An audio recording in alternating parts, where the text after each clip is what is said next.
AI 랠리로 정말 뜨거웠던 미국 증시가 지금 대격변의 시기를 맞고 있습니다.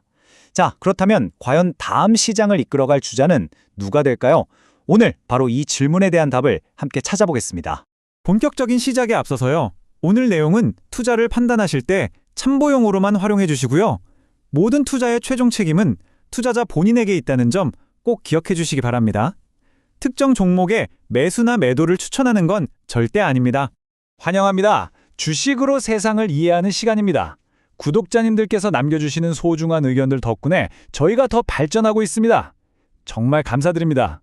요즘 주식시장 정말 아찔한 롤러코스터 같죠? 이런 변동성 속에서 길을 잃지 않도록 오늘은 5가지 핵심 주제를 가지고 시장의 맥을 정확히 짚어보겠습니다.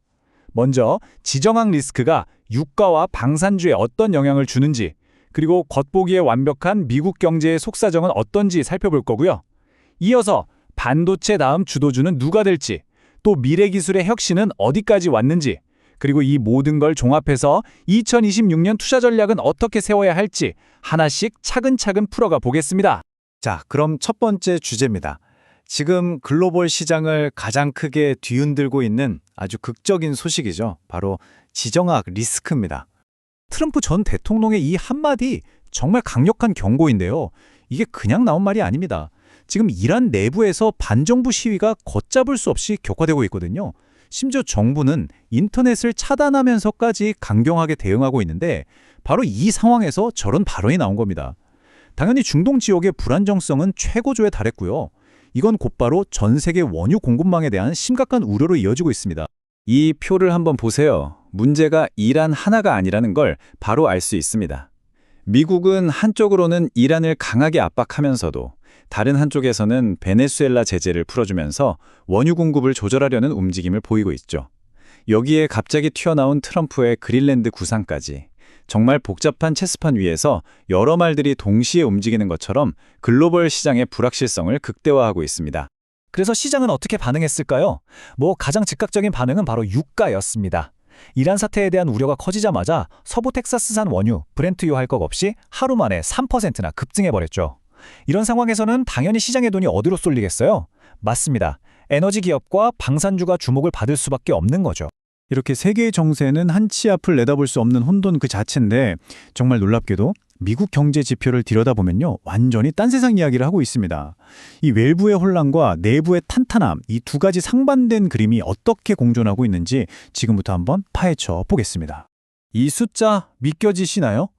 애틀랜타 연준이 예측한 2025년 4분기 미국 GDP 성장률 전망치가 무려 플러스 5.4%입니다. 이건 그냥 좋다 수준이 아니에요. 경제가 펄펄 끓는다. 이렇게 표현해야 할 정도로 어마어마하게 강력한 성장세입니다. 단순히 성장만 하는 게 아니라 성장의 질도 아주 좋습니다. 아마도 AI나 자동화 기술 도입 효과가 본격화되는 것 같은데요. 분기별 생산성이 4.9%나 급등하면서 6년 만에 최고치를 찍었어요. 이게 무슨 뜻이냐면 기업들이 더 적은 비용으로 더 많은 가치를 만들어내고 있다는 거거든요. 기업 이익 측면에서는 이건 진짜 게임 체인저라고 할 수 있습니다. 그리고 드디어 마지막 퍼즐 조각입니다. 생산성은 이렇게나 오르는데 노동 비용은 오히려 1.9%나 감소했다는 거예요. 자, 핵심은 바로 이겁니다. 물가 상승 없는 성장. 경제학자들이 그야말로 꿈에 그리는 이상적인 시나리오, 골디락스 경제가 눈앞에 펼쳐지고 있는 거죠. 와, 모든 게 정말 완벽해 보입니다. 그런데요, 정말 그럴까요? 이렇게 완벽한 골디락스 경제에 과연 어떤 함정도 숨어있지 않은 걸까요? 역시나 물밑을 들여다보면 몇 가지 불안 요소들이 있습니다. 첫째, 뉴욕 연은의 기대 인플레이션이 다시 고개를 드는 걸 보면 인플레이션 압력이 완전히 사라진 건 아닙니다. 둘째, 트럼프의 MBS, 그러니까 주택저당증권을 2천억 달러나 사들이라는 지시 같은 정책은요, 시장에 돈을 억지로 풀어버려서 자산 거품을 만들 수 있는 위험이 있어요. 마지막으로 펀드스트랩 같은 투자기관이 S&P 500 목표치를 7,300까지 높게 잡으면서도 엄청난 변동성을 함께 경고하고 있거든요. 이건 앞으로의 상승길이 결코 순탄치만은 않을 거라는 걸 암시하는 겁니다. 자, 이제 시장의 가장 핵심적인 충돌 지점으로 한번 들어가 보겠습니다. 지금까지 시장을 압도적으로 이끌어왔던 기술주 챔피언들, 그리고 새롭게 떠오르는 구경제 섹터들, 이들 사이에 벌어지는 치열한 주도권 다툼의 현장입니다. 지금 이 슬라이드가 현재 시장의 딜레마를 정확히 보여주고 있습니다. 왼쪽을 보시면 삼성전자의 어닝 서프라이즈나 D램 가격이 폭등할 거라는 전망을 보면 반도체는 여전히 너무나 매력적이죠. 그런데 오른쪽을 보세요. 실제 돈의 흐름은 정반대로 가고 있습니다.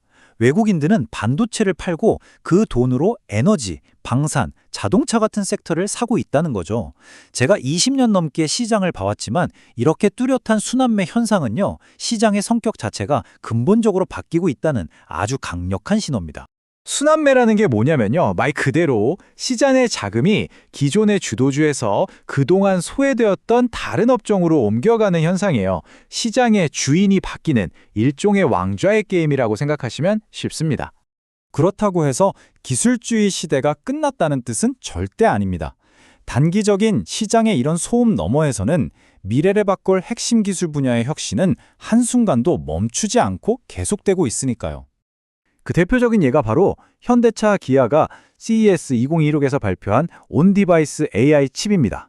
이 기술의 진짜 대단한 점은요, 로봇이 외부 인터넷에 연결하지 않고 자체적으로 탑재된 칩 하나만으로 모든 상황을 판단하고 즉각적으로 행동할 수 있다는 거예요. 통신이 끊길 걱정도 없고 해킹 위험도 줄어들죠. 자율 로봇 분야를 완전히 다른 차원으로 끌어올릴 수 있는 정말 중요한 도약입니다. 기술 혁신은 한 군데서만 일어나는 게 아닙니다. SK온의 차세대 배터리 기술처럼 하드웨어 분야에서도 엄청난 발전이 계속되고 있고요. 동시에 1112의 신약 성공이나 오픈 AI가 의료 시장에 진출하는 걸 보면 바이오와 소프트웨어의 융합도 무섭게 빨라지고 있습니다. 즉, 장기적인 성장 동력이 꼭 반도체 하나에만 묶여 있는 건 아니라는 뜻이죠. 자, 이제 마지막 섹션입니다. 지금까지 나온 이 모든 복잡하고 때로는 서로 상충되는 신호들을 다 모어서요, 이 혼돈 속에서 어떻게 기회를 찾을 수 있을지 명확하고 실행 가능한 전략을 제시해드리겠습니다. 2026년 초 포트폴리오의 핵심 키워드는 바로 균형입니다. 먼저 단기적으로는 순환매 흐름을 인정하고 에너지, 방산 같은 경기 민감주를 포트폴리오에 일부 편입해서 시장 변화에 대응해야 합니다. 하지만 동시에 AI나 바이오 같은 장기 성장주들이 단기적인 소음 때문에 조정을 받을 때 이걸 오히려 비중을 늘릴 기회로 삼는 역발상적인 접근도 필요해요. 이 두 개의 큰 축을 중심으로 CPI 발표나 금리 결정 같은 주요 일정을 체크하면서 포트폴리오를 유연하게 조절해 나가는 지혜가 필요한 시점입니다. 오늘 우리가 나눈 모든 이야기를 한 문장으로 요약하는 질문입니다. 지금 우리가 보고 있는 이 현상은 단순히 뜨거웠던 AI 랠리의 끝자락일까요? 아니면 완전히 새로운 주도주가 이끄는 새로운 시대의 시작일까요? 바로 이 질문에 대한 자기만의 답을 찾아가는 과정이 앞으로 여러분의 투자 성패를 가리게 될 겁니다. 오늘 분석이 여러분의 투자에 작은 힌트라도 되었으면 좋겠습니다. 내용이 유용하셨다면 구독과 좋아요 잊지 마시고요. 다음에도 더 깊이 있는 분석으로 찾아뵙겠습니다. 고맙습니다. 이상 주식으로 세상 이해하기였습니다.